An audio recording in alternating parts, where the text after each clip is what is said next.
Hello friends! If you are trying to do your best to eat healthy for your autoimmune health, but you're struggling with knowing exactly what to eat, I am here for you, and this video and this week's blog is something that I think you'll enjoy. First of all, I do things simple. The simpler, the better. Sometimes we try to make things complicated by memorizing a list of inflammatory foods or a list of foods we should eat. But you know what? That just gets too complicated. And when something's complicated and it becomes overwhelming, then we are prone to just give up. And I just want to help you to keep it simple, because that's what I do. That's what I do in my practice. Everything is simple. It's lifestyle medicine. It doesn't cost anything to implement lifestyle medicine. And I want to share with you a practical way to eat an anti-inflammatory diet with 3 simple steps that I'm about to share. And in the process of sharing these 3 simple steps, I am going to demonstrate one meal. Stay tuned. If we haven't already met, I'm Terri Alvarado. I'm a National Board Certified Health and Wellness Coach, and I specialize in helping women like me, and maybe you too, that have an autoimmune condition that has been life-changing. I like to help women come back to health and vitality, because having an autoimmune condition is not the end of the world. It is something that we have to deal with, but it is manageable. And learning how to manage it is the trick. So I want to make it easy. Nutrition in my case was a really big factor in my healing and my return to health. So I want to share some nutrition tips that I have found. When I got to the stage in my journey where I finally decided, Terri, you're going to need to do everything that you can do to help yourself. My medical team was wonderful. I write about this in my book, Faithful Autoimmune Remission, but my medical team wasn't there when I needed to go to the grocery store and make a decision about what I'm going to purchase. Or they weren't there when I was preparing meals and trying to decide what is the best nourishing meals that I can give myself. And they weren't there when I was making a decision about my sleep, what time to go to bed, or even if I should exercise or not. So those are just examples of things that are within your control and my control. And we are responsible for those things within our own health, and they make a difference. Now, I'm not saying that those things are solely what makes a difference, because our medical team is important also. But these are just things to come alongside the medical care that you're already getting. We also know that when we're dealing with an autoimmune condition, there's one basic thing that most all people with an autoimmune condition battle, and that is chronic inflammation, systemic inflammation. That means it's all throughout your body. It's not the kind of inflammation that you get when you, say, cut your finger and it swells up, or some other type of injury. Say you sprain your ankle and it swells up. That's a different kind of inflammation. But the systemic inflammation is common to most all people that have a chronic illness, and our food and things that we do have a big impact on that. So when we talk about an anti-inflammatory diet, what that means is choosing foods that are going to help us to have less inflammation.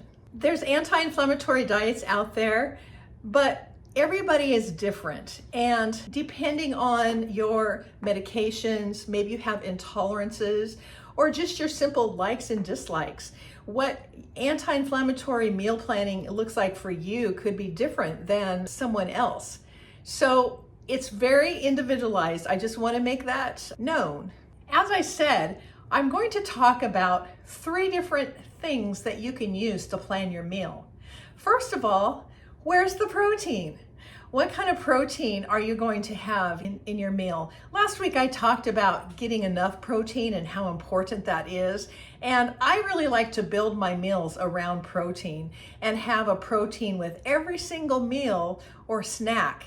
Protein is important for our bone health and for our muscle growth and retention. And it's just overall really good for our aging, to keep our bones healthy and such. So This meal that we're going to prepare right now on camera has just a few simple ingredients. So I've turned the camera around to show you the simple ingredients. We're going to make a salad, starting with spring mix, and our protein is going to be salmon. Now, I get this salmon from Costco. It comes individually wrapped, as you can see. This salmon is not yet cooked.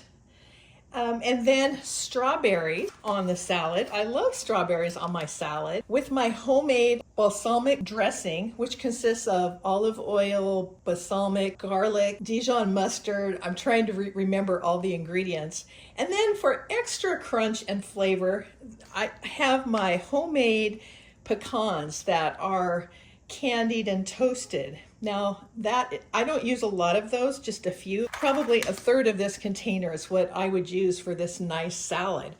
And this has everything that you see right here, and it hits all of the things that we're about to talk about. The second question to ask ourselves when planning a healthy meal is, where's the color? We want to eat all colors of the rainbow because our different color foods come with different vitamins and nutrients, antioxidants, and lots of other really good stuff. So it's important to what they call eat the rainbow. Now, that doesn't mean every single meal you have to have multiple colors, but just throwing in some new colors and making them complement each other is kind of fun. And it makes it look more appetizing too. So in the case of this meal, we have our green lettuce, we have our red strawberries, we have our orange salmon. This will be cooked. And we have our candied pecans. These are also a good source of fat. And I'll talk about the dressing next. Other ideas for meals that you could create with many different colors could be yams and broccoli with chicken. That is a fat, a vegetable, and a starch. And that would be really yummy too. Or you could have eggs with spinach and mushrooms. That happens to be one of my favorites. And that's really yummy as well. And the eggs could be cooked in potentially a little bit of olive oil that gives you your good healthy fat as well. There are so many different combinations.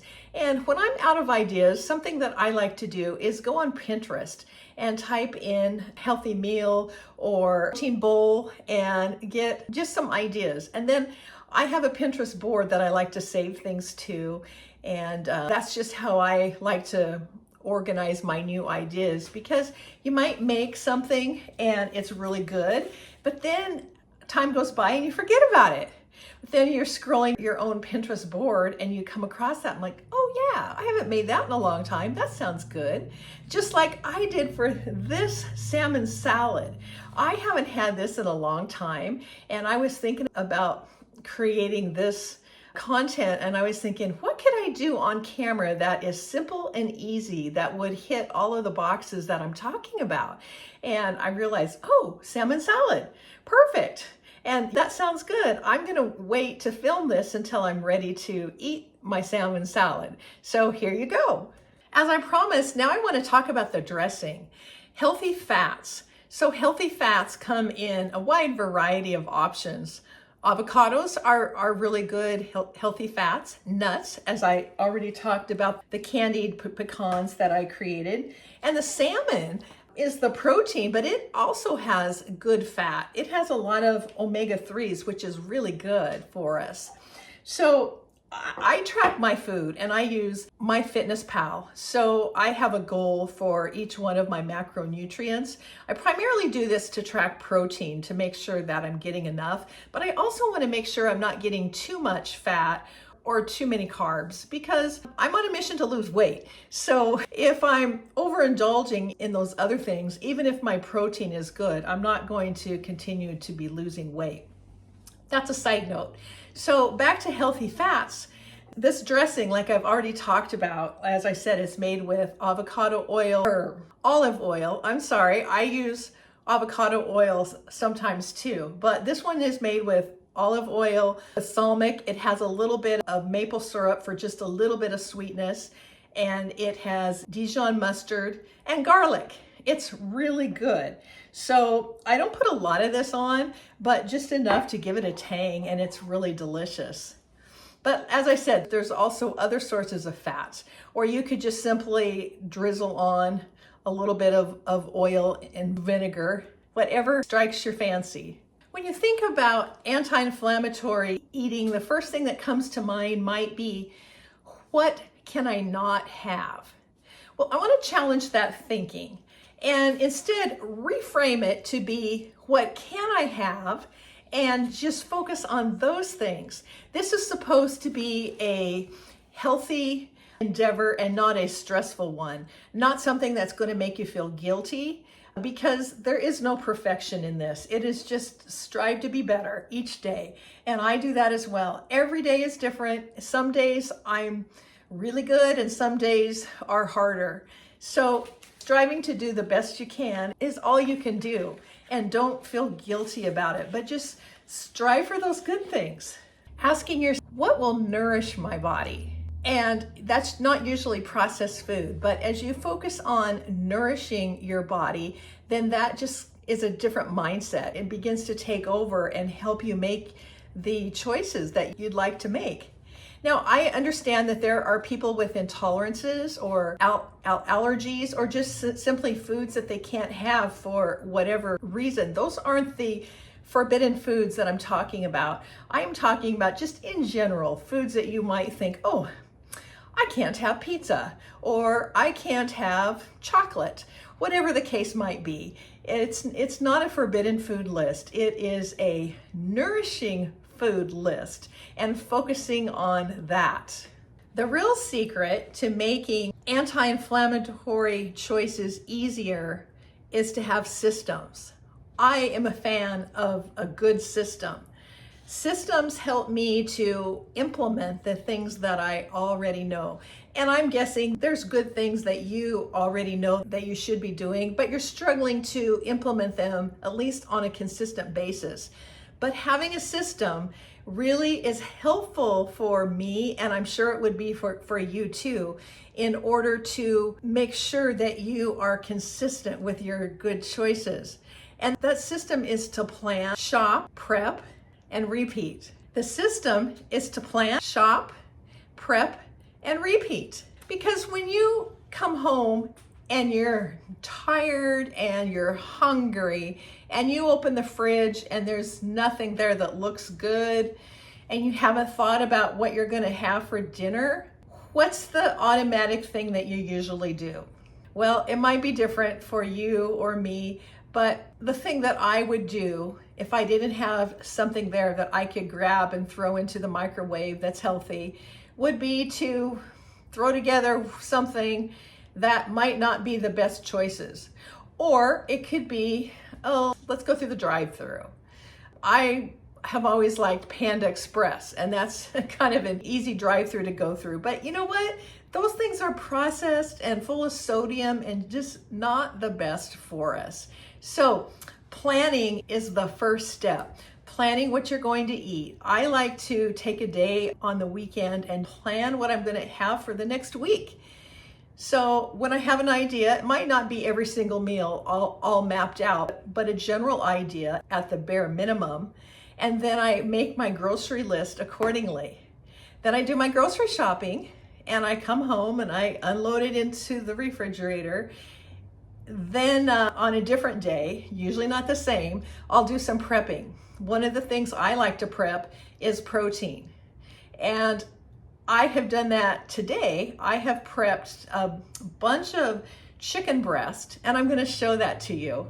This is the chicken breast that I just baked, and it is baked with garlic powder and soy sauce, and then I covered it with foil and baked it. So simple. You could also use containers that when you meal prep and create the entire meal in the containers so that when you put those away in the refrigerator, when you're ready for that meal, you can just pull the container out and warm that up and the whole meal is there, voila. Or you can just prep some of the main ingredients. Like I said, I've prepped the chicken and I'll probably prep a vegetable that I'll make a lot of. and you can grab and go and make your own plate, but you have a general idea of what you're going to have. Another thing that I'll sometimes do is make a big pot of soup. Soup is something that's easy to make. It's lots of vegetables. I like to make a huge batch of soup, and I might not eat the whole thing, but I can freeze it. And that's a trick in itself as well. You can enjoy it for as long as you'd like, and then you can freeze it. And when your life gets particularly hectic, you've got something in the freezer to pull out. Again, that's planning and prepping, and it makes it so much easier to make your good choices. If you know me, you know that I always like to bring a faith piece into whatever I'm talking about. And in this case, in 1 Corinthians 6, 19 and 20, it talks about our bodies are a temple of the Holy Spirit.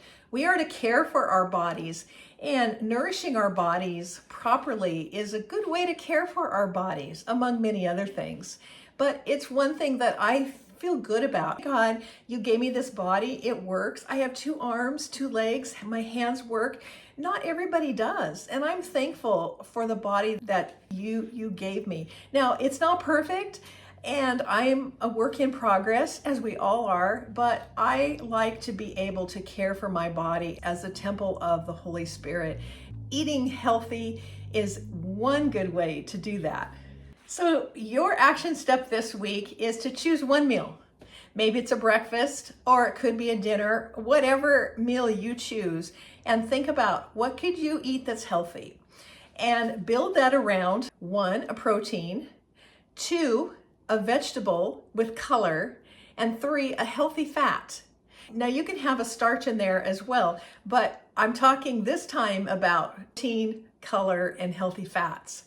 So it's not too hard. If you need some ideas, message me and I'd be happy to brainstorm with you some ideas and see how that works. See how you feel with planning one meal like that. I always like to start out small, because if we overhaul our diet or attempt to make big sweeping changes in our life, it's usually not sustainable. And I want you to have success. So like me, I won't be successful if I try to just change everything at once. I'll get tired of it and I'll think it's too hard and I'll just quit. And then I won't go back to it for a really long time.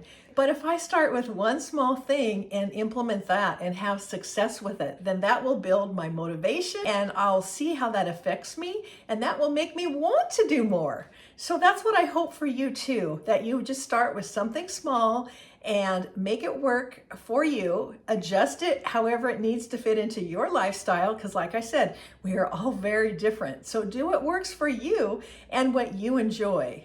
Keep in mind that the goal is nourishment, not perfection. I hope this has encouraged you, and I hope you have gleaned some new ideas. If you'd like more, hit like and subscribe and follow me, because I put out a video like this every single week, and I would love to have you join me.